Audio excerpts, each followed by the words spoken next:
a en tête cette image effroyable. Un enfant de 4 ans suspendu dans le vide au 4e étage d'un immeuble et finalement sauvé in extremis par un sans-papier. C'était le 26 mai 2018. Eh bien, figurez-vous que certains ne croient toujours pas, encore aujourd'hui, à cet acte héroïque. Bienvenue dans le monde obscur des adeptes du complot. Ils sont de plus en plus nombreux.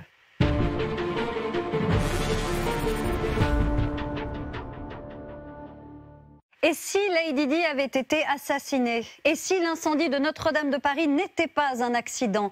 Et si les attentats du 11 septembre avaient été fomentés par le gouvernement américain? Aussi incroyable que cela puisse paraître, des millions de Français croient qu'on leur a menti au moins une fois sur un sujet d'actualité. Et malgré des preuves irréfutables, de nombreuses théories du complot perdurent. Alors nous avons voulu savoir comment naissent ces thèses et qui sont ces conspirationnistes. Vous devriez y voir plus clair ce soir grâce à ce nouveau magazine très étonnant. Complot, vérité ou mensonge, c'est un document signé Jean-Luc Geneste.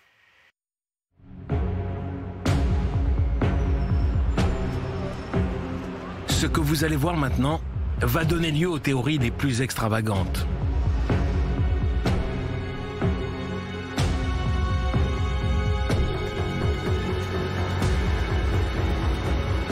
Nous sommes dans le 18e arrondissement de Paris, rue Max Dormoy, l'un des quartiers les plus populaires de la capitale. Ici va se dérouler un événement incroyable qui va faire la une des télévisions du monde entier.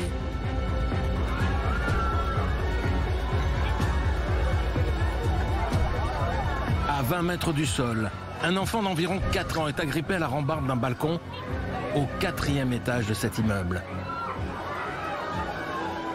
La chute dans le vide semble inévitable. La scène est filmée par des badauds. Soudain, un homme surgit de nulle part, se lance à l'assaut de la façade. On voit un homme escalader une façade d'un immeuble du 18e arrondissement. Il grimpe plusieurs étages d'un balcon comme ça pour aller sauver un gosse qui était pendu. Il monte la façade comme ça.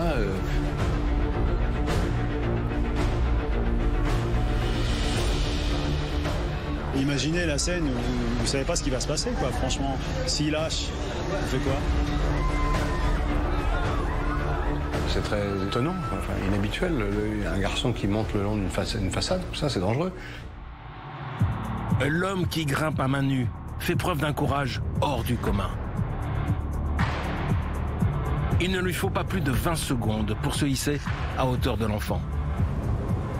Il prend l'enfant qui était pendu à ce balcon et il le fait passer par-dessus la rambarde. Il sauve ce garçon, il est applaudi par la foule qui est en bas. Il fait ça avant même l'arrivée des pompiers qui ont été prévenus. Les témoins qui ont assisté à cet extraordinaire sauvetage sont encore sous le choc. Je pense pas qu'il y aurait beaucoup de monde qui aurait fait ça. Vraiment, à la vitesse où il a monté les étages et tout, à peu près quoi, une trentaine de secondes, fallait le faire, quoi. Franchement, il a du courage, hein, ce monsieur-là. Grimper comme il a fait en prenant l'enfant à la fin et le mettre chez le voisin d'à côté. Très vite, l'exploit de ce jeune inconnu qui a sauvé un enfant au péril de sa vie est salué dans le monde entier. On le surnomme Spider-Man. Rien que cela. Il a fait la une aussi de la presse américaine. Certaines chaînes de télévision, Tout Info, c'est devenu un héros international. Un jeune Malien de 22 ans étonne la France et le monde entier. En escaladant la façade d'un immeuble, il a sauvé la vie d'un garçon de 4 ans. L'histoire ne s'arrête pas là, car dans les heures qui suivent, l'affaire prend une tournure politique. On apprend que le héros du jour s'appelle Mamoudou Gassama, qu'il est malien et surtout qu'il est sans papier. Il est en situation irrégulière, il est clandestin et il fait preuve d'une bravoure et d'un héroïsme indiscutable. Tous les gens qui sont plutôt tolérants vis-à-vis de l'immigration, qui sont pro sans papier, etc., disent, bah voyez bien, c'est pas tous des terroristes. L'émotion est vive, à tel point que des milliers d'internautes ne tardent pas à demander la naturalisation du jeune malien. Plusieurs pétitions en ligne ont été lancées pour qu'il soit régularisé. Sur Twitter aussi, politiques, personnalités et anonymes demandent sa naturalisation.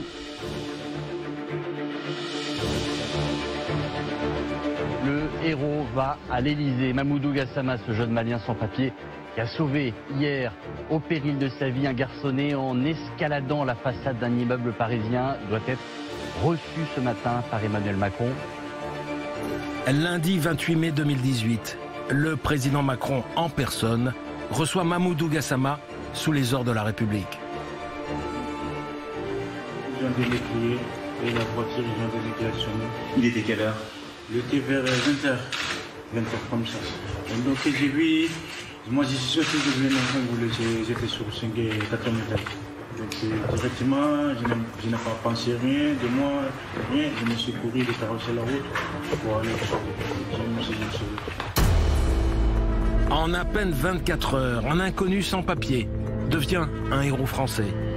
Le chef de l'État élève le sauveur du petit garçon au rang de citoyen. Donc était décidé non seulement de le régulariser très rapidement, mais d'enclencher une procédure de naturalisation et de lui proposer de rentrer par le biais d'un service civique au sein des sapeurs-pompiers pour exercer chaque jour le même héroïsme. Il a sauvé une vie, et en plus la vie d'un enfant, et en plus dans des conditions extraordinairement difficiles. Donc il était normal que l'humanité, c'est pas seulement la France ou le président Macron, c'est l'humanité qui a rendu hommage à sa propre humanité.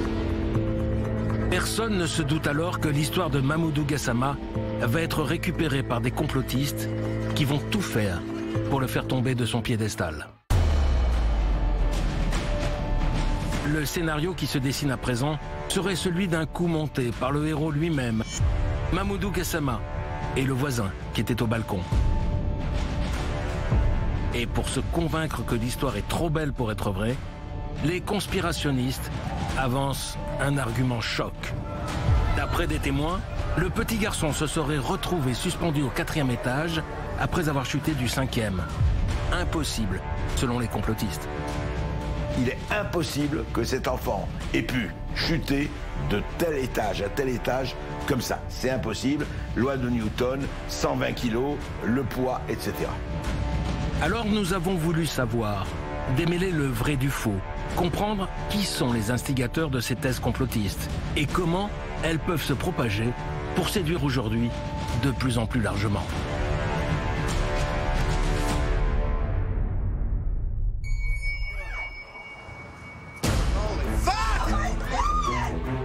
Au minimum, des milliers de morts. Ces 2 tours du World Trade Center étaient fréquentés aux heures de pointe. Les attentats du 11 septembre 2001.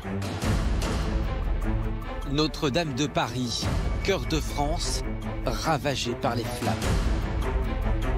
Un mystérieux incendie. Une scène à couper le souffle. Hier après-midi, un enfant de 4 ans se retrouve dans le vide. Et un sauvetage miraculeux. 3 événements qui ont marqué l'actualité de ces dernières années et qui ont ému la planète entière. Pourtant, ils donnent lieu aujourd'hui encore aux interprétations les plus folles par ceux que l'on appelle les complotistes. Un aussi gros avion ne peut pas faire un aussi petit trou. La thèse des complotistes, c'est que le président des États-Unis, la CIA, le département d'État, le Pentagone, tous ces gens-là sont de mèche. Ça fait quand même du monde. Il y a eu des mensonges avérés d'État qui ont été énormes. Si c'est vrai, ce serait sans précédent dans toute l'histoire. Il n'y a pas eu un témoin, je ne parle même pas des vidéos, qui est venu dire « Ah oui, j'ai vu l'enfant tomber ». Personne n'a vu la chute. Ça paraît fou, ça paraît extrêmement inattendu, mais ça arrive. Qu'une charpente de 800 ans ne brûle pas comme ça. Pourquoi ces théories font-elles si souvent mouche? Comment les complotistes parviennent-ils à nous convaincre en déformant des faits pourtant avérés? Les complotistes ne cherchent jamais à vérifier leur thèse.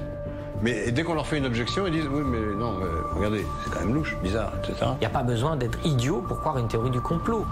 Alors faites-vous partie des 80% de Français qui croient à au moins une théorie du complot. Ce soir, nous allons vous aider à y voir plus clair.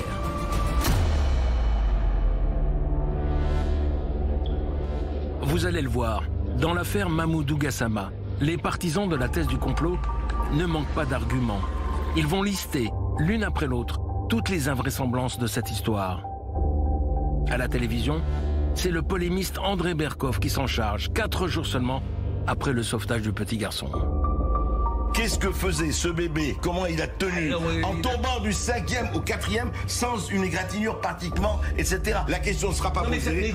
On baigne dans le... Vous voulez quoi? Je dis simplement, pas du tout. Je dis simplement que le métier de journaliste et d'enquêteur, je parle simplement de ça, et d'aller voir et d'aller dans l'immeuble. Dans cette affaire, nous avons un journaliste bien connu, André Berkoff, qui, examinant les mêmes images que nous avons vues, vous et moi, émet un doute. Qu'est-ce que vous voulez dire? Vous voulez dire que c'est pas... Je comprends pas. Attendez, je crois qu'il y a des choses qui se sont posées et sans faire tout de suite en disant on ne peut pas ne pas poser les questions. Il va dire on nous raconte un conte de fées, une histoire édifiante, comme quoi il y a un sans-papier qui a sauvé un gamin. Tout ça est louche, c'est bizarre. D'ailleurs, regardez, tel ou tel détail ne colle pas.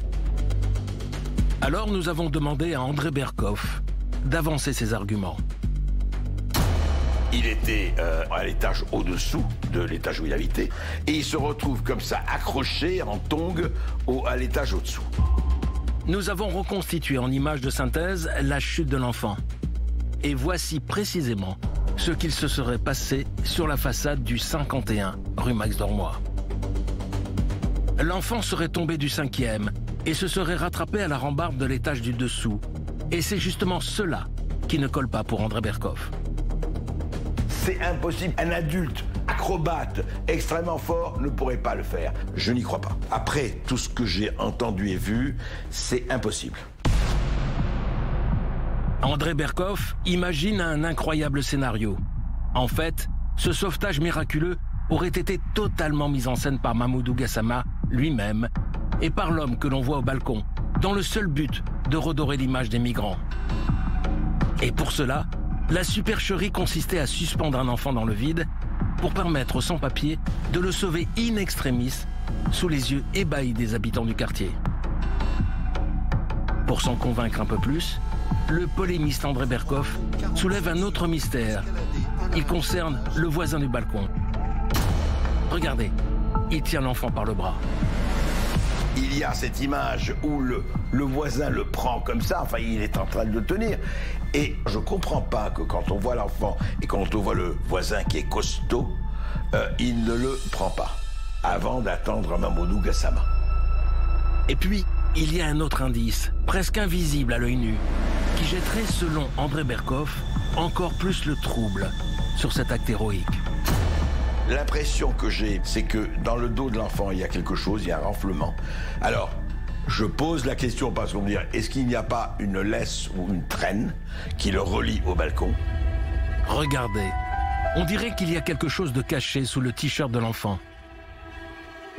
Les partisans du complot imaginent qu'il s'agit d'une lanière permettant aux voisins de sécuriser le petit garçon, le temps que Mamoudou arrive pour le récupérer.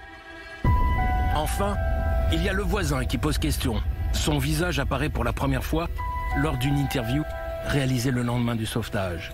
En le découvrant à la télévision, le polémiste André Berkoff est persuadé d'avoir trouvé la preuve formelle que cette affaire est louche. Vous dites que le voisin qui a parlé n'est pas le même que celui qui tenait le gamin. J'ai regardé la vidéo hier. C'est vrai qu'il est barbu sur la vidéo. Oui. Le premier était trapu, corpulent, barbu. Comme par hasard, il est mince, presque sylphide et rasé. Je veux bien. Vous affirmez que c'est pas le même. Je n'affirme pas. Je pose des questions. Non, là, vous ne posez pas de questions. Vous dites le premier il est trapu, le deuxième il n'est pas. Donc ça veut dire que c'est pas le même. Je dis que le premier. Je voudrais savoir qui est le vrai voisin du 4e. On ne le dit pas. La chute de l'enfant du 5e au 4e étage. La laisse sous le t-shirt. Le voisin qui ne fait rien pour le mettre hors de danger. Et qui change de visage du jour au lendemain. Tout semblerait indiquer que le conte de fées est bel et bien un coup monté. Supposez que j'ai dit, voilà, je veux faire une action en faveur des migrants, surtout un sans-papier, etc. Il est là, il monte, il est formidable, il escalade extraordinaire, c'est Tarzan, il escalade formidablement, et il sauve un enfant. Encore une fois, hypothèse. on peut parfaitement dire, après tout, une action en faveur des migrants. Et pourquoi pas? Si on est pour, effectivement, l'ouverture aux migrants, si on est pour un certain nombre de choses, on dit on va frapper l'opinion, regardez, voilà un sans-papier, voilà quelqu'un qui débarque, et ben il sauve un enfant. C'est symboliquement, c'est formidable, politiquement, c'est très fort, etc. Cette théorie d'une opération pro-migrants fait mouche. Elle se répand comme une traînée de poudre sur les réseaux sociaux. Moi j'ai un gros doute, désolé. Comment un enfant de 4 ans peut tenir aussi longtemps accroché à un balcon? C'est impossible. J'ai un vilain doute. Encore une machination? Ces images vont être interprétées par beaucoup comme une sorte de spot de pub gratuit pour l'immigration. Pour faire passer l'idée que l'immigration est positive, eh bien on va mettre en scène le sauvetage d'un enfant de 3 ans, 4 ans par un jeune Malien sans papier. Seulement voilà, ce scénario rocambolesque, Laurent Geoffrin ne va pas tarder à le détruire.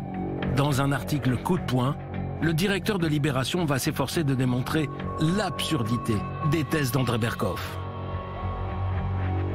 Il suggère très fortement, dans la rhétorique, dans même le langage corporel, il y a une mise en scène, il y a quelque chose. Mais quelle mise en scène? Quelle est la famille qui va accepter de mettre un enfant de 5 ans de l'autre côté du balcon avec un vide de, je sais pas combien, de 20 mètres en dessous? C'est une famille de cinglés, ça. C'est des timbrés, ces gens-là.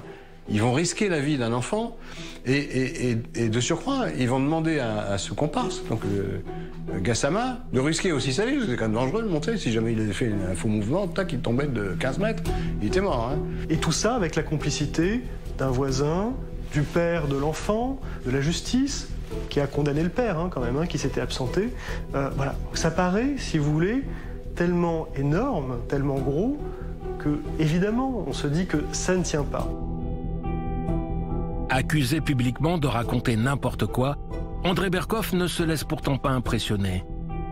Il continue de suggérer que l'histoire a été montée de toutes pièces pour servir une idéologie, n'en déplaise à Laurent Geoffrin. Je ne dis pas il y a eu complot ou pas. Je dis simplement, et je m'en suis tenu là, personne n'a vu la chute. Moi, je suis très frappé par ça. Il n'y a pas eu un témoin, je ne parle même pas des vidéos, qui est venu dire « Ah oui, j'ai vu l'enfant tomber ». Comment il a chuté? Comment il a chuté? Et je suis étonné que Laurent Geoffrin, journaliste, ne se pose pas la question. Comment on ne se pose pas la question? Si je peux me permettre, le métier du journaliste, c'est de poser des questions et d'apporter des réponses. Si je passais mon temps à faire des articles où je pose que des questions, ça n'intéresserait pas grand monde. Il faut apporter des réponses. Il faut enquêter. Je suis allé voir l'immeuble, je suis allé voir la rambarde. Je demande à ceux qui disent ça de chuter, d'essayer de descendre ou même de chuter du 5e au 4e. C'est absolument, c'est absurde. Passer pour un complotiste aux yeux d'un bisounours idéologue me fait rigoler. Alors vraiment, j'en ai rien à battre. Encore une fois, la question que je pose, je pense une question. Comment il se fait qu'un enfant de 3 ans et demi tombe du 6e au 5e étage sans encombre? André Berkoff va en fait faire ce que font beaucoup de complotistes, c'est-à-dire s'abriter derrière un dispositif rhétorique qui consiste à dire « moi, je ne fais que poser des questions, je n'ai pas d'avis, je ne sais pas ce qui s'est passé, et je me fais le porte-parole de ceux qui, derrière leur poste de télévision, derrière leur écran ordinateur, se posent eux aussi des questions. » Ce que vous faites, c'est que vous semez le doute dans l'opinion. Je semais le doute, pas je sème le doute. Venez avec des résultats, venez nous dire c'est faux, c'est bidon, voilà les preuves. Je sème le doute parce que grâce à moi et à d'autres, parce que je ne suis pas le seul, des milliers de gens se posent la question. Je peux vous le dire, je reçois en ce moment 2000, et ce n'est pas des complotistes, qui disent « mais dites-nous ce qui s'est passé ». Ces questions, évidemment, en fait, elles charrient des théories implicites. Et ces théories implicites, elles sont fondées sur donc un ensemble d'anomalies qui ouvrent des questions et que j'appelle un millefeuille argumentatif parce que chacune des couches de ce millefeuille est en réalité assez faible, mais l'ensemble donne l'impression que tout ne peut pas être faux. André Berkoff aurait ainsi semé le doute dans les esprits en se focalisant sur plusieurs détails suspects qui, bout à bout, pouvaient laisser penser que ce sauvetage était une machination. Mais nous allons le voir, ces détails suspects peuvent s'expliquer on ne peut plus simplement. Souvenez-vous, le polémiste voulait nous convaincre que le voisin du balcon et l'homme interviewé par la télévision n'étaient pas la même personne. Le premier était trapu, corpulent, barbu, comme par hasard. Il est mince, presque sylphide et rasé. Ben, alors, je vous propose un truc, moi j'ai une barbe. Je vais revenir demain sans barbe, comme ça vous direz c'est pas le même homme. C'est pas un argument ça. Peut-être qu'il s'est rasé, allez savoir. Ce serait incroyable, un type qui se rase. Invraisemblable, il y a un complot là-dessus. Si André Berkoff nous dit que ce voisin n'est pas celui qui est interviewé le lendemain, il faut qu'il nous explique qui est cette personne qu'on a interviewée le lendemain. L'enquête que j'ai faite n'a rien permis de conclure là-dessus. Donc, c'est quoi? C'est une personne qui fait partie de cette mise en scène, de ce complot? Peut-être que Berkoff a raison, je n'ai pas la preuve. Mais en tout cas, son argument est susceptible d'être contredit. Autre détail pointé du doigt par André Berkoff, l'attitude étrange du fameux voisin sur le balcon, qui n'intervient pas, préférant laisser la primeur du sauvetage à Mamoudou Gassama. Sous un certain angle, une vidéo montrerait ce voisin en capacité de secourir l'enfant. Mais en réalité, une autre vidéo, prise sous un autre angle, montre bien autre chose. Regardez bien les pieds du voisin. Il ne touche plus le sol. Ses orteils sont agrippés au petit trou de la rambarde, en équilibre instable. L'homme ne prend donc pas le risque de ramener l'enfant par-devers lui. Il a dit que c'était dangereux, si j'étais obligé de me lâcher, je sais pas quoi, enfin il a donné une explication. Et une fois que j'avais la main de l'enfant, certains disent oui, il aurait pu tenter d'escalader. En fait, j'ai surtout voulu agir prudemment et j'ai certainement pas voulu risquer la vie de l'enfant. La thèse du coup monté semble s'effondrer d'elle-même. Les complotistes ne cherchent jamais à vérifier leur thèse. Mais dès qu'on leur fait une objection, ils disent oui, mais non, regardez, c'est quand même louche, bizarre, etc. C'est pas possible que ça soit passé comme ça, c'est autrement. Le travail d'un journaliste, c'est d'établir les faits. C'est d'aller voir, par exemple, ce qu'André Berkoff n'a pas fait, à ma connaissance, ce voisin, et de lui demander comment tout cela s'est passé. Les arguments d'André Berkoff sont démontés les uns après les autres. Alors, le polémiste abat une nouvelle carte. Tout juste un an après le sauvetage miraculeux, il invite dans son émission de radio une éminente scientifique spécialiste de la chute des corps pour prouver que le petit garçon n'a pas pu se rattraper à la rambarde. Laurence Vivès est docteur en physique en Belgique au Centre commun de recherche de l'Union européenne. Elle a été promue par les Nations Unies. Elle a reçu 2 Merit Awards pour prestations exceptionnelles. Rien n'est plus friand d'expertise qu'un complotiste. Puisque dès qu'ils auront l'occasion d'avoir des scientifiques avec eux, ils ne se privent pas de s'en réclamer. Et le moins que l'on puisse dire, c'est que Laurence Vivès va tout mettre en œuvre pour démontrer mathématiquement que la version officielle est un mensonge. L'application des lois de Newton au cas du petit garçon, et en prenant pour hypothèse un poids de 20 kg, montre que les avant-bras du petit garçon auraient dû encaisser une force équivalente à 6 fois son propre poids. C'est-à-dire, en partant de l'hypothèse d'un enfant de 20 kg, une force de 120 kg dans ses petits avant-bras. Ce scénario de chute d'1 ou 2 étages n'est donc pas envisageable. Pour la scientifique, il n'y a aucun doute. Le petit a été délibérément suspendu dans le vide. Si Newton, elle a dit c'est pas possible. C'est la distance, le poids, l'accélération, etc. Elle dit c'est impossible et elle ajoute, elle dit mais qui est le salaud qui a mis l'enfant dans cette posture? Le pire dans tout ça, vous savez, c'est qu'il y a quelqu'un qui l'a mis ici. L'enquête doit se concentrer sur ça, il faut identifier la personne. Je vais utiliser un mot assez fort, mais le pourri qui a risqué la vie d'un enfant. Pour quelle raison, je n'en sais rien.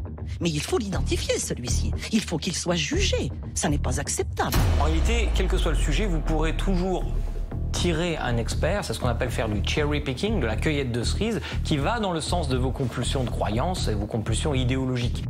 Ainsi, Florence Vivès a validé sans broncher la thèse du coup monté d'André Berkoff.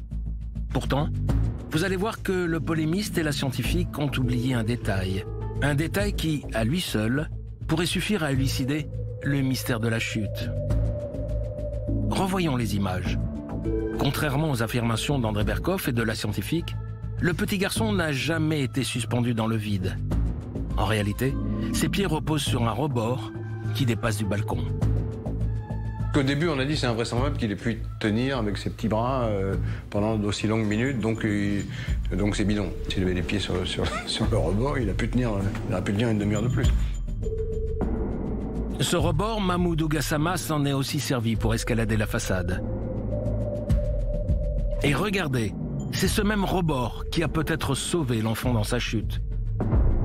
Le mystère de l'enfant suspendu au balcon semble ainsi se dissiper. Il est possible, physiquement possible, que l'enfant ait monté avec les mains et les pieds dans ce grillage où il y a des ouvertures, puisque celui qui monte, Gassama, il s'accroche, on le voit bien, il s'accroche au grillage, donc il y a des trous dans le grillage. Donc si les doigts de Gassama passent dans les trous du grillage, a fortiori les doigts de l'enfant aussi. Donc l'enfant a pu monter. On ne sait jamais ce qui passe par la tête des enfants. Une fois sur la rambarde du balcon, le petit garçon aura basculé. Puis il aura lâché prise. Mais sa chute sera stoppée net par le rebord.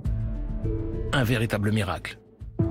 Berkoff et d'autres, ceux qui ont essayé de diffuser une théorie du complot à propos de ce sauvetage, en effet relativement miraculeux d'une certaine façon, oublient plusieurs choses. Oublient qu'un certain nombre d'enfants, tous les ans, des dizaines, des centaines, tombent, chutent et meurent. Donc de temps en temps, en effet, il se produit quelque chose qui est improbable.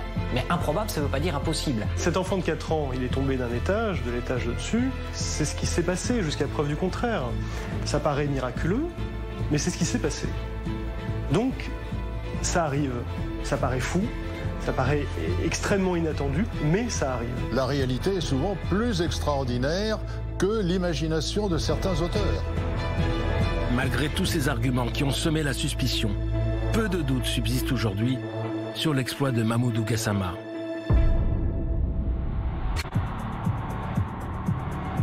Mais nous allons voir que lors de certains événements bien plus dramatiques, les arguments des complotistes sont si troublants que le doute persiste encore des années après les faits.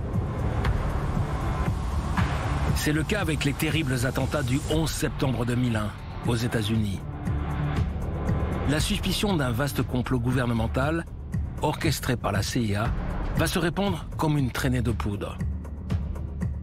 Et les preuves avancées par les adeptes de la théorie du complot sont pour le moins déroutantes.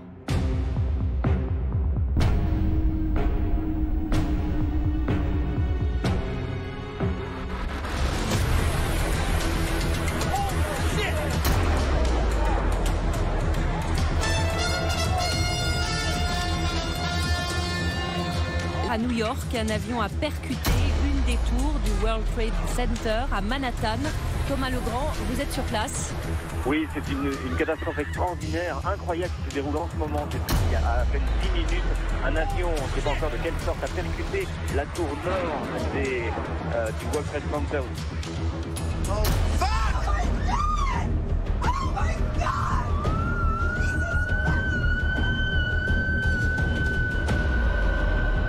Drame, tragédie, catastrophe, les mots sont évidemment un peu vains pour résumer ce qui s'est passé cet après-midi aux États-Unis.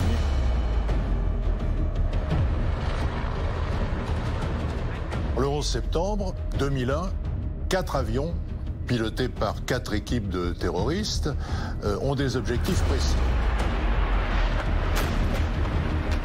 L'un dans la tour nord du World Trade Center, l'autre dans la tour sud du World Trade Center. Un troisième dont l'objectif devait être le Capitole, en tout cas Washington, et qui va s'écraser dans un champ à Shanksville, en Pennsylvanie. Et un quatrième sur le Pentagone, qui abrite le ministère de la Défense américain. C'est un attentat qui est non seulement le plus meurtrier de toute l'histoire du terrorisme, il fait environ 3000 victimes, c'est l'attentat le plus meurtrier aussi sur le sol américain.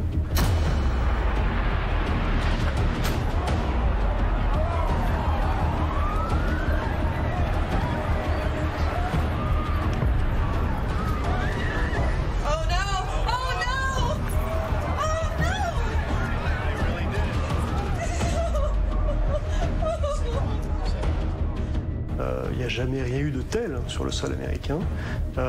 Et donc c'est évidemment un tournant dans l'histoire américaine et même dans l'histoire du monde. Il y a un avant et un après 11 septembre. Au lendemain de ces terribles attentats, le nom du commanditaire émerge très vite. Il s'agit d'Oussama Ben Laden, le chef tout-puissant de la redoutable organisation terroriste Al-Qaïda, l'ancêtre de Daesh.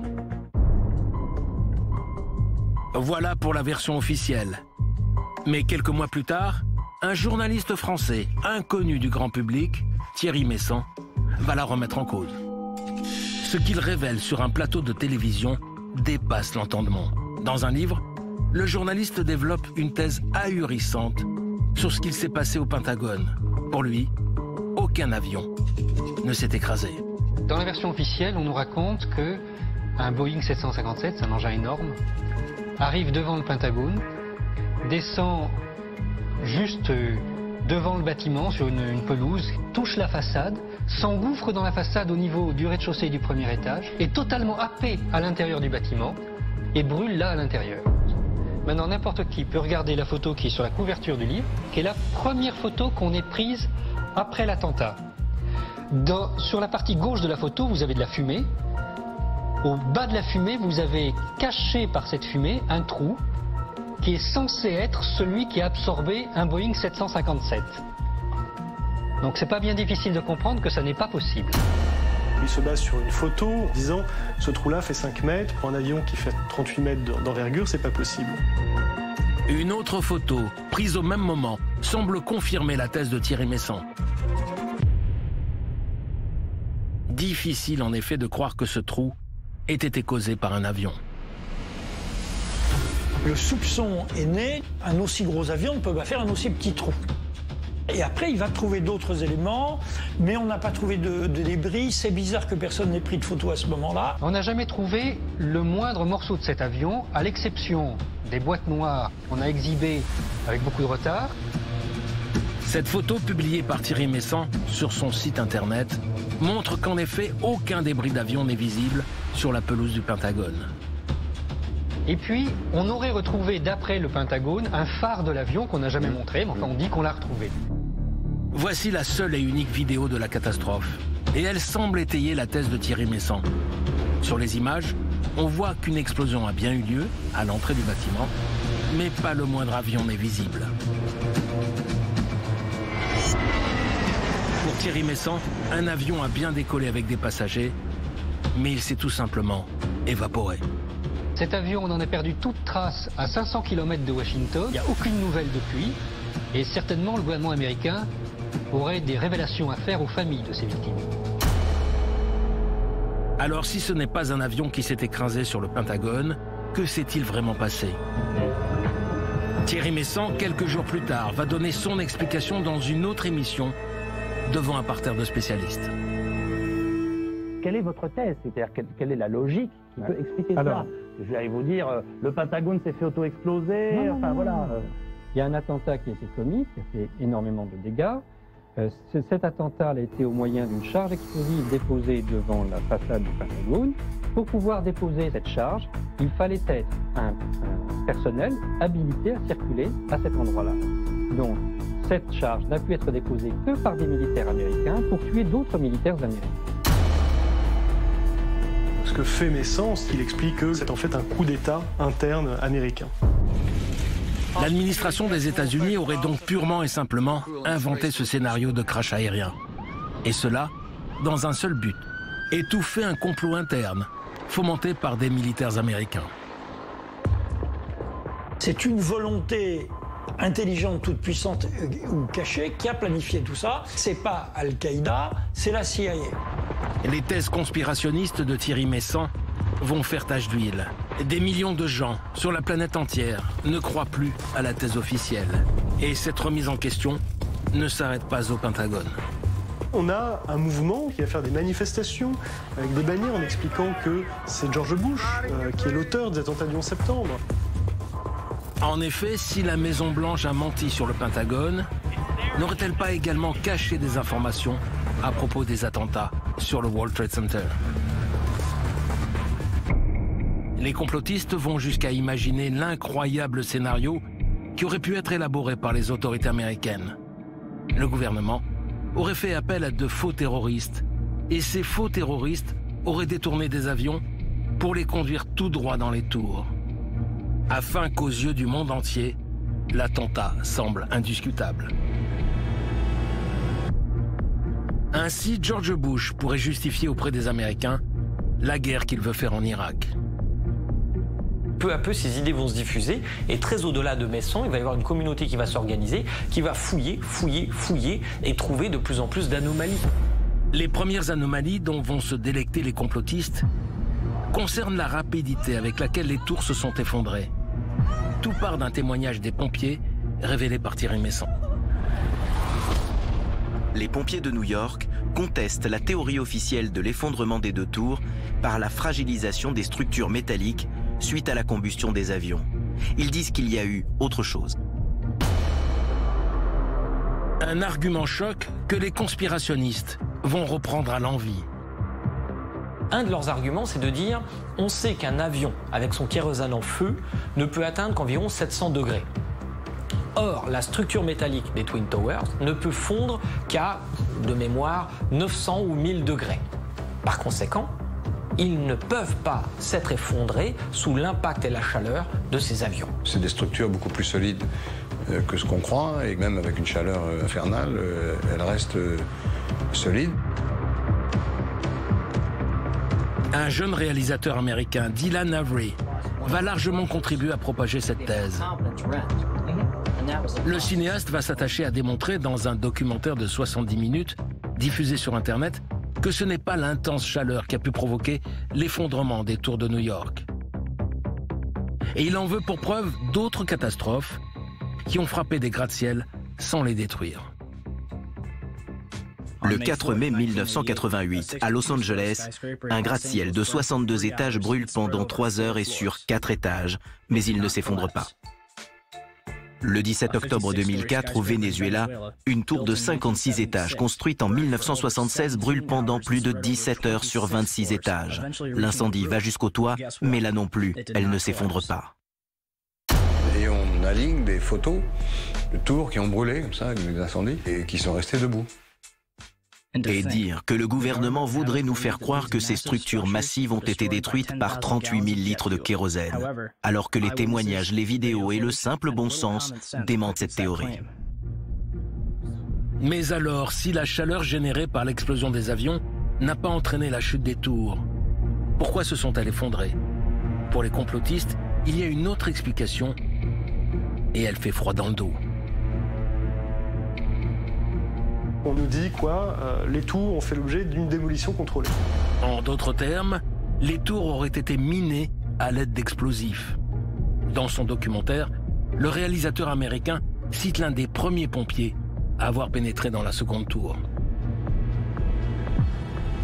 Louis Caccioli a déclaré à un journal américain « Je conduisais mes hommes en ascenseur jusqu'au 24e étage pour évacuer les employés. Lors de notre dernier voyage, une bombe a explosé. On pense qu'il y avait des bombes dans le bâtiment. » Ils vont expliquer que lorsque la tour s'effondre, on voit ce qu'on appelle des squips. Ils vont expliquer que cela, c'est la marque d'une démolition contrôlée. Preuve à l'appui, des images exclusives fournies par le réalisateur. Sur toutes les images des effondrements, des déflagrations sont visibles entre 20 et 30 étages sous l'onde de destruction. Ici. Ici. Et encore ici. Et s'il restait des sceptiques sur la véritable cause des attentats du 11 septembre, les complotistes vont dénicher un dernier indice. Incroyable.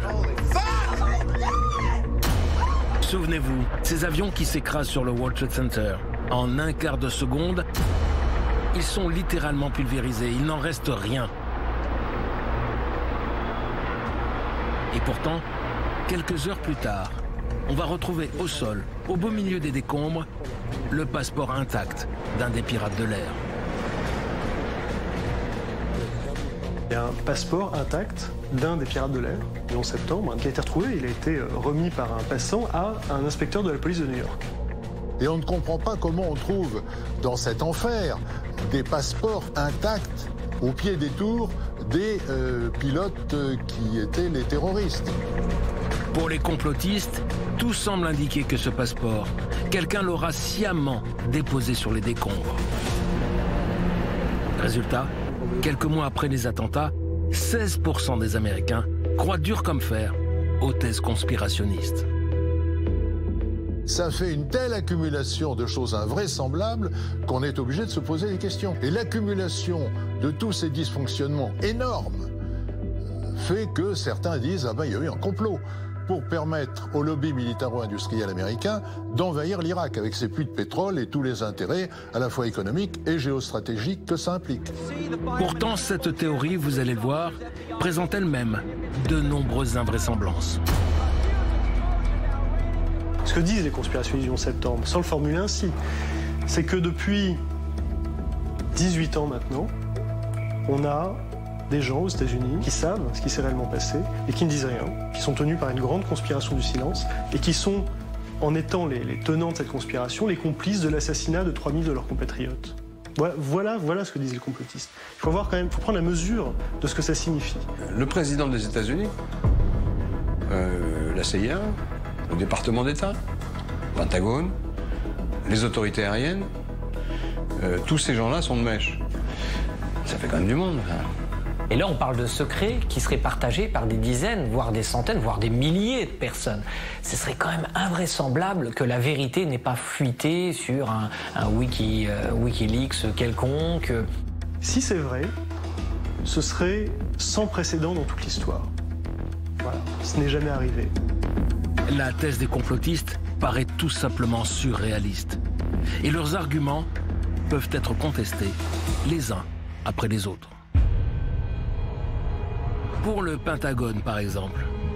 Souvenez-vous, le journaliste Thierry Meyssan soutenait qu'aucun avion ne s'y était écrasé le 11 septembre 2001.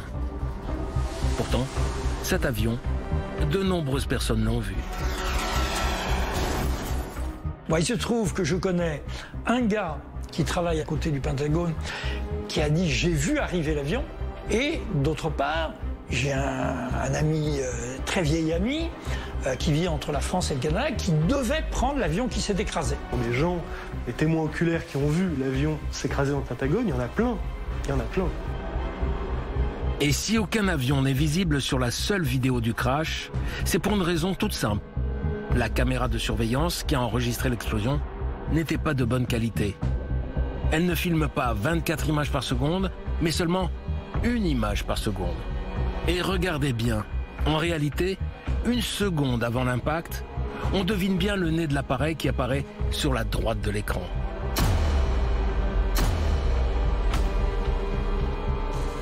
Et quand bien même, si aucun avion ne s'est écrasé, comment se fait-il que de nombreuses familles se soient retrouvées privées de leurs proches ?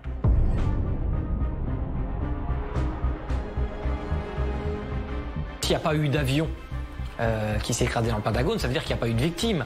Ça veut dire que tous ceux qui ont perdu, malheureusement pour eux, un membre de leur famille, un ami, etc., mentent. Évidemment, ça devient complètement loufoque. Les victimes pourtant existent. Elles ont été formellement identifiées par les enquêteurs.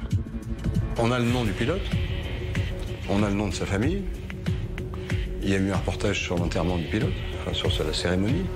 Il y a eu un reportage sur le commémoration des victimes, avec des familles, qui sont nombreuses quand même, tous les passagers qui étaient dans l'avion. Il y a non seulement les ADN de tous les passagers de l'avion qu'on a retrouvés dans le Pentagone, mais aussi des bouts de carlingue et des bouts d'avion. Il y a le train d'atterrissage qu'on a retrouvé quand même. Et puis, Thierry Meyssan affirmait qu'aucun débris n'avait été retrouvé sur la pelouse du Pentagone après l'explosion. En réalité, il n'en est rien. Regardez ces images. On voit des policiers ramasser des débris. Meyssan manipule, il manipule notamment certaines photos, il les recadre pour qu'on ne voit pas le contexte et qu'on dit bah oui effectivement il n'y a pas d'autres morceaux d'avion alors que la photo dézoomée montre parfaitement qu'il ment tout simplement. Mais il reste tout de même un mystère auquel s'accrochent les complotistes. Thierry Meyssan affirmait, photo à l'appui, que le crash d'un Boeing 757 ne pouvait pas provoquer un trou aussi petit dans la façade du bâtiment. Là encore, il y a une explication, toute scientifique. J'ai demandé à des spécialistes de l'aviation qui m'ont expliqué que quand un avion percute par le nez un obstacle solide, il se désintègre. Ça peut expliquer que le trou soit plus petit que l'envergure de l'avion. Il y a des tas de spécialistes de l'aviation qui vous disent il est normal qu'un aussi gros avion ait fait un aussi petit trou parce que ses ailes se sont pliées, il y a eu de l'absorption de l'énergie. Enfin, il n'y a pas d'impossibilité physique. Pour s'en convaincre, il suffit de visionner avec attention le crash qui a eu lieu sur la tour numéro 2 de New York. Regardez, lorsque l'avion percute la tour, il est comme aspiré et la brèche qu'il provoque est minuscule. Incroyable. Ne s'agit-il pas là de la preuve irréfutable que le trou du Pentagone n'avait rien de suspect, contrairement à ce que voulait nous faire croire Thierry Meyssan? Meyssan invoque finalement le bon sens. Un avion qui s'écrase ne peut pas faire un aussi petit trou. Et c'est vrai que c'est ce que notre cerveau commande de croire. Et ce que font ces gens, c'est d'essayer d'opposer le bon sens à l'expertise. Et c'est grâce justement à l'expertise que nous pouvons aujourd'hui démonter l'argument de l'effondrement des tours par des explosifs placés intentionnellement. En réalité, les images des explosions s'expliquent très simplement.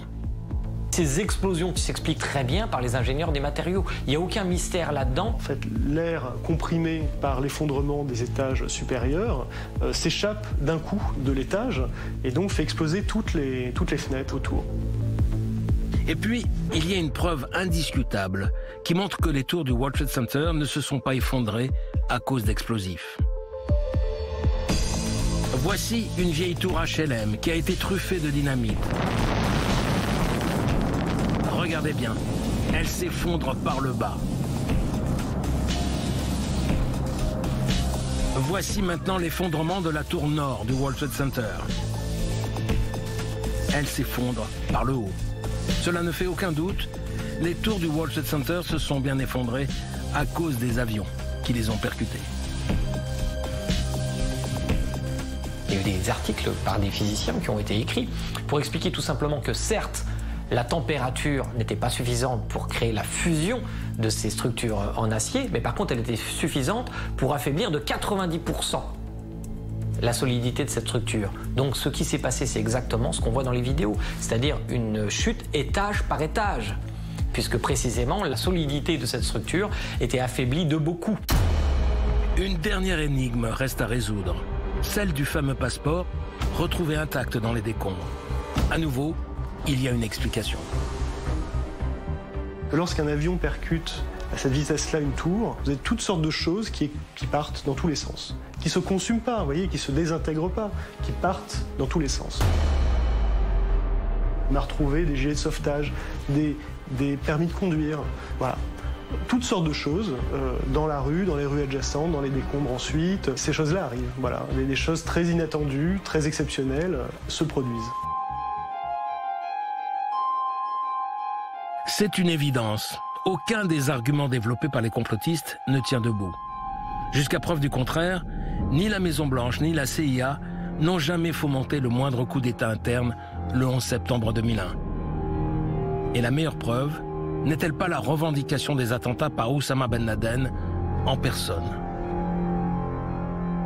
Al-Qaïda n'a jamais cessé d'affirmer « c'est nous qui avons fait la chose », y compris Ben Laden dans une vidéo dont il ne pensait pas qu'elle serait retrouvée. En septembre, c'est Al-Qaïda, Ben Laden et sa bande qui ont monté ça de longue main, et non pas la CIA ni le Mossad. Il faut pour un conspirationniste quelques minutes pour lancer un argument et voire le rendre viral, mais il faut parfois des jours, des semaines, voire des mois ou des années à défaire cela. Et si les théories conspirationnistes du 11 septembre ont la peau dure, c'est aussi parce qu'elles sont régulièrement relayées, et souvent par des personnalités qui font autorité. Comme le réalisateur Mathieu Kassovitz, encore sous l'emprise des thèses complotistes, plus de 8 ans après. Je pense que ce qui s'est passé le 11 septembre 2001 et la version officielle qui a été donnée par les Américains est obligatoirement questionnable. Il n'y a pas besoin d'être idiot pour croire une théorie du complot. Pas du tout. Moi, je comprends que beaucoup de nos concitoyens se laissent embarquer là-dedans. Ce n'est pas leur faire insulte, leur dire qu'ils sont complotistes. C'est simplement leur dire qu'ils revendiquent le droit au doute, et ils ont raison en démocratie, mais tout droit doit s'accompagner de devoirs. On doit douter avec méthode. Et si on le fait sans méthode, eh bien on va être la dupe de gens qui vont nous manipuler, comme ce monsieur Messant, par exemple. Si, comme Mathieu Kassovitz, autant de gens ne croient plus au discours officiel, il y a peut-être une bonne raison. C'est que nombre d'entre eux ont été les victimes de vrais complots orchestrés au plus haut sommet de l'État. Vous avez un rayon entier de supermarchés rempli de complots qui sont vrais et avérés. Vous en avez pléthore, pléthore. Vous avez l'embarras du choix. Des mensonges d'État absolument énormes qui ont été crus parfois par des millions de gens. Vous allez voir que c'est exactement ce qui s'est passé en France en 1986, avec de graves conséquences sanitaires pour toute une population.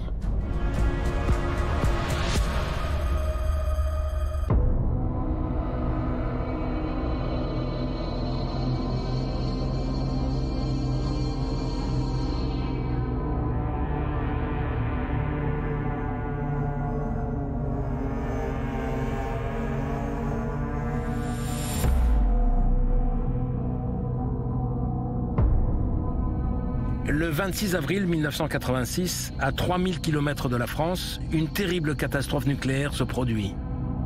En pleine nuit, 2 énormes explosions secouent la centrale nucléaire de Tchernobyl, en Ukraine. Rendez-vous compte, l'explosion est d'une puissance équivalente à une centaine de bombes atomiques d'Hiroshima. Un terrible nuage de particules radioactives se répand alors sur toute l'Europe, ou presque. Car, chose étrange, à en croire les informations données à l'époque, un pays échappe, comme par miracle, au nuage, et ce pays, c'est la France. En France, l'anticyclone des Açores s'est développé. La météo affirme qu'il restera jusqu'à vendredi prochain suffisamment puissant pour offrir une véritable barrière de protection. Il bloque en effet toutes les perturbations venant de l'Est. Les autorités se montrent étonnamment rassurantes, jusqu'au directeur de la sûreté nucléaire, François Cognier, qui confirme l'information au journal télévisé. Des mesures ont été faites en France et sont faites en permanence. Ces mesures sont tout à fait négatives et il n'y a de fait aucune raison, de par les conditions météorologiques elles-mêmes, que quoi que ce soit mesuré en France. Il dit qu'il n'y a pas de danger. Et le ministère de l'Environnement appuie en disant il n'y a aucun danger. À l'époque, peu convaincu par le discours officiel, Jean-Claude Bourré décide alors d'inviter dans son journal la plus haute autorité française en matière d'énergie nucléaire, le professeur Pellerin. Quand on entend un physicien allemand qui dit qu'il y aura 30 000 morts par cancer dans les prochaines années, qui a tort, qui a raison? Et nous, en France, tout va bien. En France, il y a une radioactivité moyenne en France qui se situe entre le tiers et la moitié de ce qui est tombé sur les autres pays. Sur le pays est passé un nuage radioactif, mais beaucoup moins radioactif que celui qui est passé sur les autres pays d'Europe. Il s'agit d'une radioactivité qui est notable, qui est mesurable, mais qui ne présente aucun inconvénient sur le plan de la santé publique. Le nuage radioactif a traversé la France. Les taux de radioactivité ont été multipliés par 400, mais 400 fois 0, ça fait 0.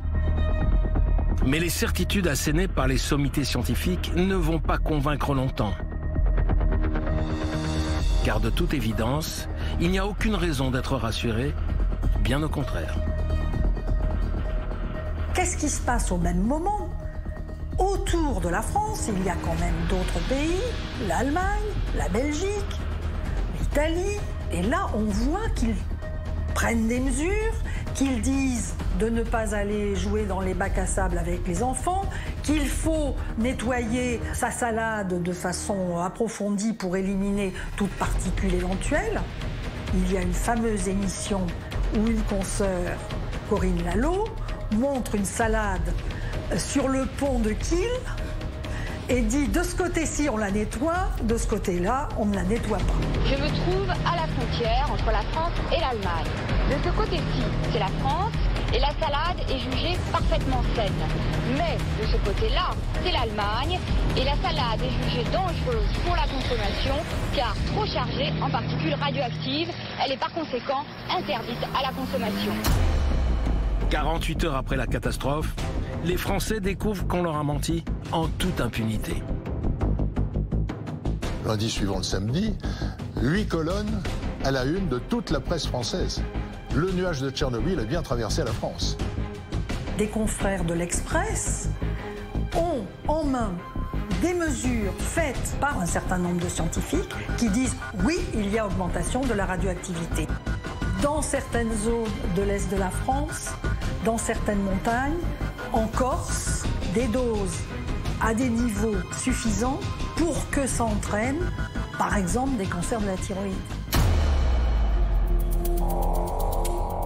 2 semaines plus tard, on apprendra qu'il s'agissait d'un complot au plus haut niveau de l'État, sur ordre de François Mitterrand, président de la République, et de Jacques Chirac, Premier ministre. Comment les pouvoirs publics ont-ils pu délibérément mentir, au risque de mettre en danger de mort certains de nos concitoyens? L'explication est terriblement cynique. La France était un pays, et est toujours d'ailleurs un pays où il y a plus de 70% de l'électricité qui est produite par des centrales nucléaires. La politique à l'époque, c'était il n'y a aucun danger avec le nucléaire. Évidemment, les conséquences d'une explosion, on ne veut pas que ça arrive chez nous, on ne veut pas que ça panique la population, parce que sinon ça remettrait en cause ce parc nucléaire. Alors, depuis Tchernobyl et son mensonge d'État, dès qu'une catastrophe survient, nombreux sont ceux qui, forcément, vont remettre en cause la thèse officielle. C'est exactement ce qui s'est passé en avril 2019, lors de l'incendie de Notre-Dame de Paris.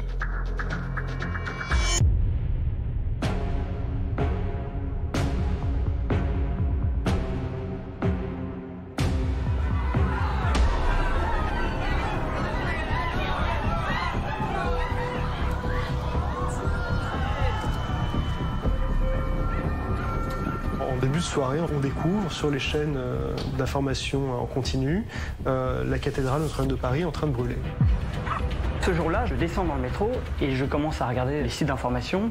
Et là, je vois incendie de Notre-Dame. Tout de suite, une dame à côté de moi qui était dans le téléphone, dans le métro, qui disait « Mais c'est incroyable, il y a un incendie à Notre-Dame. » C'est pas un petit incendie, c'est un incendie absolument immense qui détruit tout.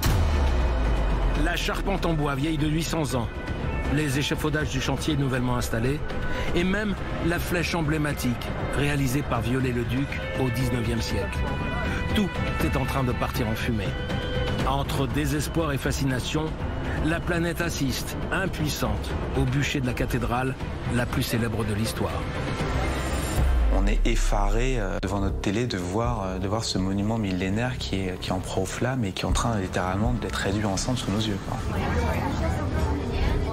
Je vois ça avec émotion et tristesse. Et voilà, c'est abominable. Les gens pleurent dans la rue, c'est terrible ce qui se passe. Notre-Dame, après la Tour Eiffel, c'est le lieu le plus visité de France et qui est un lieu qui génère chez tous les Français dans le monde une affection particulière. C'est quand même si on est croyant, quelque chose de fondamental. Si on est juste citoyen français, ça fait partie, c'est une grosse pièce de notre patrimoine. On se dit, mais comment Notre-Dame, qui est quand même le monument emblématique de Paris, comment Notre-Dame peut brûler?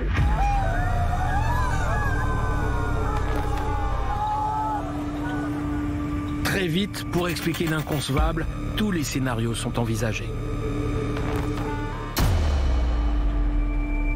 Au moment où Notre-Dame est en flammes, nous ne savons pas si c'est un accident, un attentat, un acte malveillant. On n'a aucune idée des causes de l'incendie, donc on se garde bien de penser quoi que ce soit. Il y a un désir de résoudre cette énigme, évidemment. Les réseaux sociaux vont extrêmement rapidement bruisser d'hypothèses. Sur l'autre trottoir !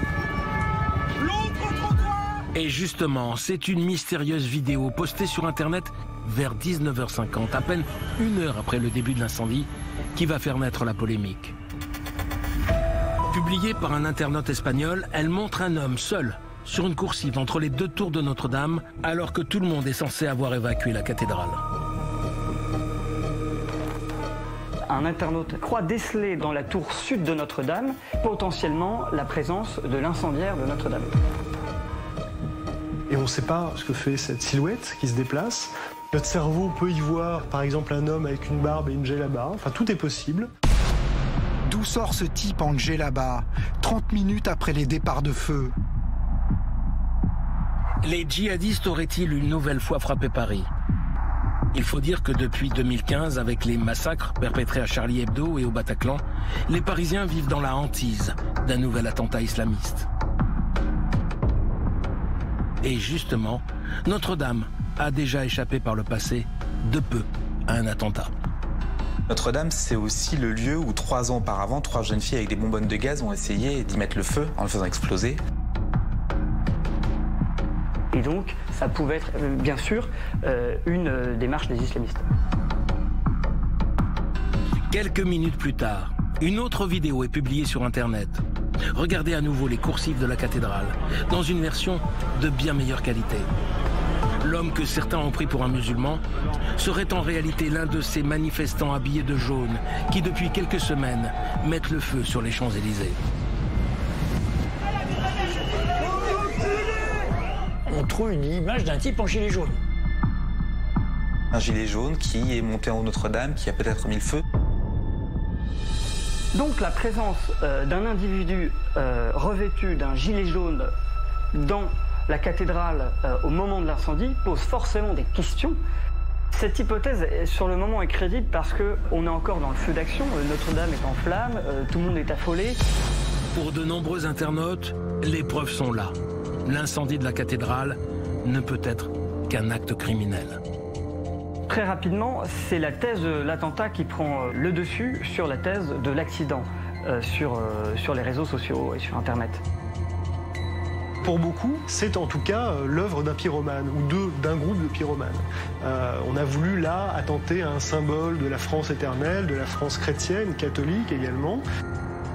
Vous allez avoir sur les réseaux sociaux des explications par le complot maçonnique, des explications par le complot juif, qui se venge de ce qui s'est passé au XIIIe siècle. Enfin, on va avoir ce genre de théorie, quoi. On ouvre la page de n'importe quel réseau social, c'est en tête des discussions et le nombre de tweets, par exemple, partagés ou publiés par rapport à ça, ce compte, c'est centaines de milliers de tweets. C'est démentiel. 2 heures seulement après le début de l'incendie, les réseaux sociaux sont déchaînés.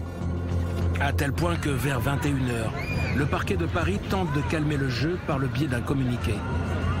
Une petite déclaration du procureur de la République qui, contre toute attente, va mettre le feu aux poudres. Alors ce que l'on peut dire à ce stade, c'est que c'est la thèse accidentelle qui est privilégiée, la thèse d'un départ de feu, donc au niveau de la charpente, en lien avec les travaux en cours d'exécution.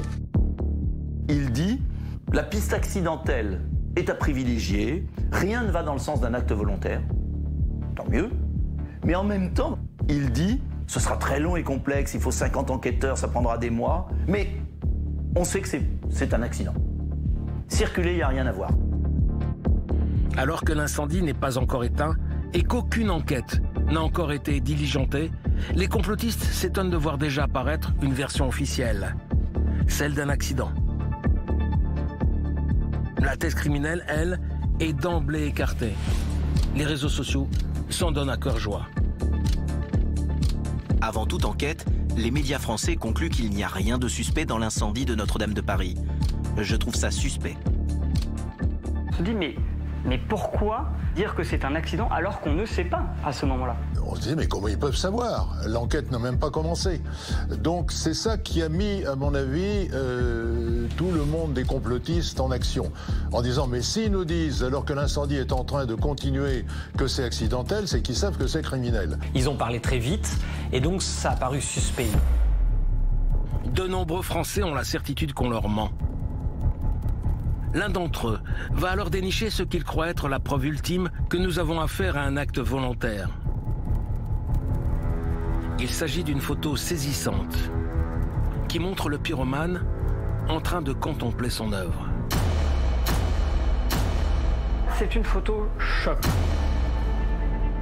On voit une silhouette au niveau des toits de la cathédrale et qui semble regarder l'incendie en train de se produire. Elle va être publiée, puis elle va être commentée surtout avec le commentaire d'un homme immobile. Comme s'il se nourrissait du spectacle de l'incendie de Notre-Dame en jubilant. Et cet homme ne peut être qu'à l'origine de l'incendie. Et il y a une part de quête personnelle, de trouver soi-même la vérité et de la révéler aux autres, comme si on était un peu le Messie et on dit voilà, moi en fait je suis le seul, j'ai compris ce que c'est, tenez, regardez.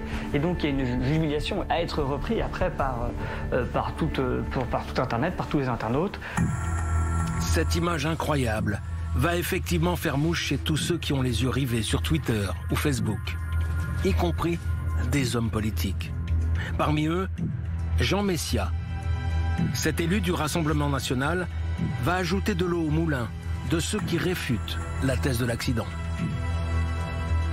Des sources parlent de 2 départs de feu.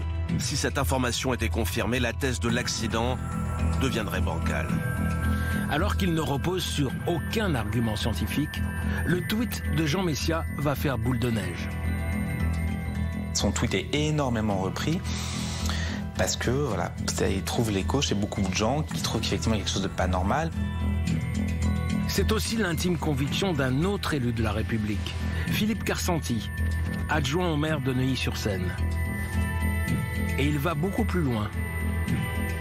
Interviewé par Fox News, une chaîne de télévision américaine, l'homme va jusqu'à comparer l'incendie de Notre-Dame aux attentats du 11 septembre 2001. Qu'avez-vous vu et que savez-vous? Nobody died. I mean, it's like a 9/11. It's a French 9/11, you know. Of course, you will hear the story about the politically correct, the political correctness, which will tell you that it's probably an accident. Monsieur, nous ne sommes pas là pour spéculer sur les causes d'un événement dont nous ne savons rien.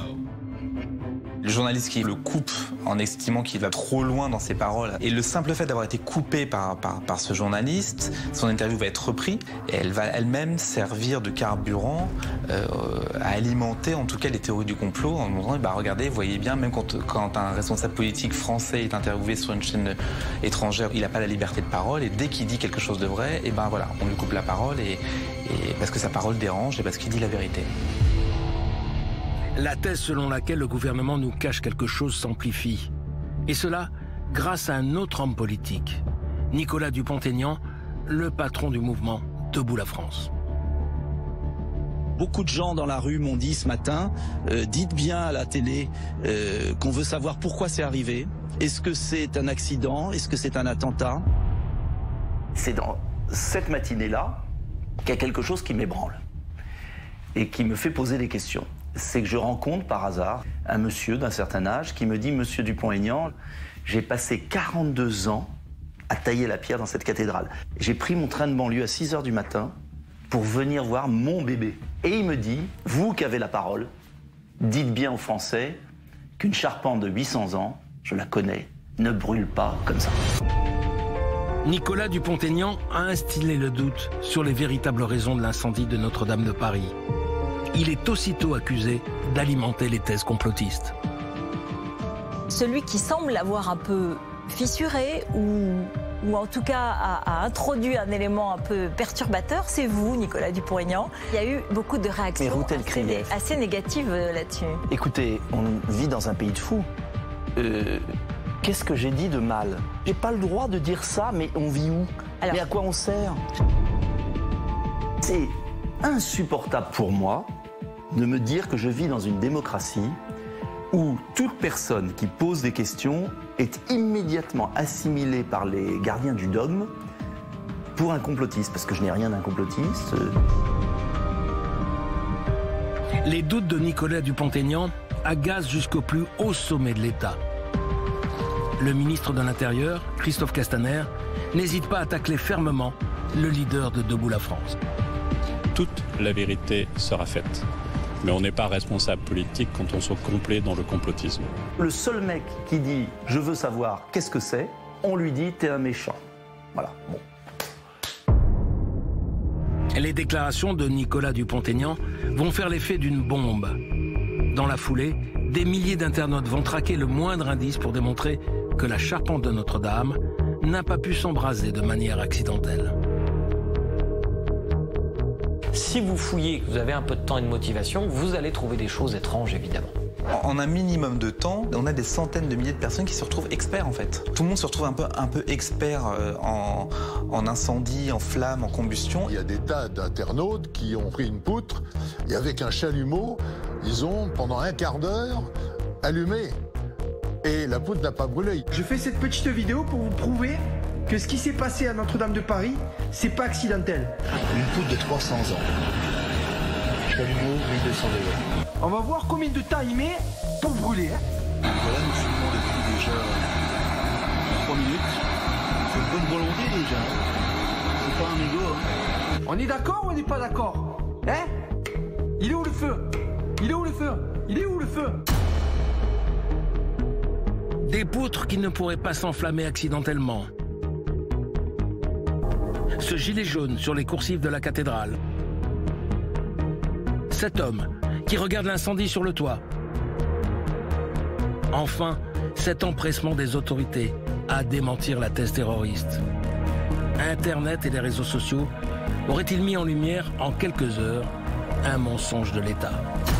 Qui peut penser, franchement, que les forces de police en France, en République, la justice, même la classe politique, les ministres, le président de la République, l'Élysée, vont se lancer dans une dissimulation d'une affaire aussi grave, si c'était agi d'un attentat ou d'un acte criminel? Pourquoi faire ça? La préfecture a fait acte de communication politique, cherchant à faire taire les rumeurs. Et évidemment, c'est totalement contre-productif. Et pour ce qui est des prétendus indices et des preuves apportées par les complotistes d'Internet, vous allez voir qu'elles ne reposaient en réalité sur rien de sérieux. À commencer par ce gilet jaune qui se déplaçait sur la coursive aux premières heures de l'incendie. Il s'agissait en réalité d'un simple pompier.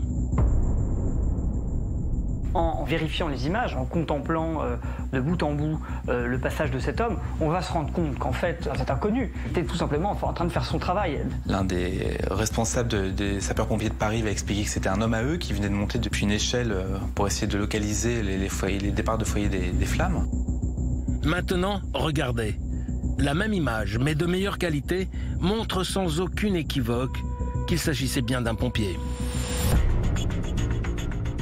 Un des éléments auxquels les complotistes sont obligés de penser, c'est effectivement que les pompiers, quand ils interviennent pour se faire repérer, ils ont des gilets de couleur en fait, jaune et orange aussi. On voit comment, dans des circonstances de ce genre, une image va donner lieu à interprétation. Nous avons tendance à projeter des formes et à projeter des choses qui répondent à nos craintes ou à nos fantasmes. C'est aussi exactement ce qu'il s'est passé avec la photo de cet homme regardant la charpente brûlée. Cette photo de l'homme en haut de Notre-Dame en train de contempler les femmes comme si c'était son œuvre diabolique, il s'agit simplement du statut d'un évêque. Il y avait des effets d'échelle qui expliquaient que s'il avait fallu mesurer cet homme au regard de la prise de vue, il aurait mesuré plus de 6 mètres de haut. Il y en a plein des statues sur Notre-Dame, donc ça veut dire qu'on aurait pu voir des milliers d'hommes sur Notre-Dame. Et puis, il reste un mystère à éclaircir. Par quel miracle les vieilles poutres de la charpente se sont-elles embrasées? En réalité, il existe une explication toute simple, qui figure en toutes lettres dans un rapport du CNRS datant de 2016. En voici un extrait, sans équivoque. La concentration de poussière, stratifiée au cours des siècles, peut avoir un effet explosif. Effet pouvant être activé par un court-circuit ou simplement par les fils électriques des systèmes d'alarme de l'échafaudage utilisés pour les travaux de rénovation. Nous avions donc alerté le CNRS sur les risques d'incendie. Nous avions aussi dit que même la foudre aurait pu déclencher un feu. Au vu de ce rapport, il apparaît donc tout à fait possible qu'un incendie accidentel se soit déclaré sur la charpente de Notre-Dame. Cette thèse sera finalement confirmée par les conclusions de l'enquête de police, 3 mois après le drame. Le 26 juin, le parquet de Paris clôt l'enquête préliminaire en expliquant que, comme elle l'avait dit à l'époque, effectivement, il n'y a pas d'acte de malveillance, que la thèse accidentelle est retenue. Jusqu'à preuve du contraire, aucun attentat n'a donc jamais été commis dans le cœur de Notre-Dame. Pourtant, sous l'emprise des hypothèses plus ou moins fumeuses publiées sur Internet, de nombreuses personnes vont continuer à soutenir l'inverse. Et l'une d'entre elles va commettre l'irréparable. 2 coups de feu ont été tirés cet après-midi près de la mosquée de Bayonne. 6 mois après l'incendie, persuadé que ce sont des musulmans qui ont mis le feu à la cathédrale, un individu a pris les armes. 2 hommes ont été grièvement blessés. Le tireur présumé, qui tentait d'incendier la porte de la mosquée, a été interpellé près de son domicile. Il explique son geste par sa volonté de venger la destruction de la cathédrale Notre-Dame de Paris en affirmant que l'incendie de cet édifice a été provoqué par des membres de la communauté musulmane. Par miracle, cette fois, il n'y a pas eu de mort. Mais ce drame, à lui seul, n'est-il pas emblématique des dangers du complotisme ?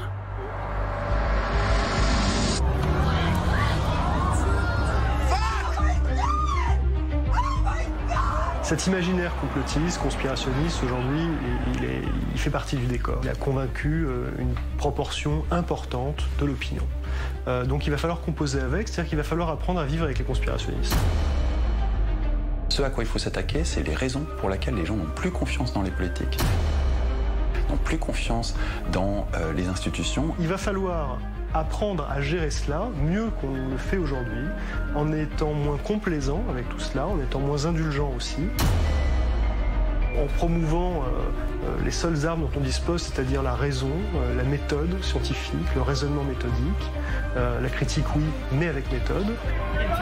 Mais un long décryptage étayé de preuves suffira-t-il à convaincre ces millions de sceptiques et d'indécis que la vérité est plus forte que le mensonge? Pas si sûr. Car dans le monde des conspirationnistes, la preuve irréfutable n'est jamais une preuve indiscutable. Merci d'avoir suivi ce nouveau magazine. Je vous souhaite une excellente soirée. À très bientôt sur W9.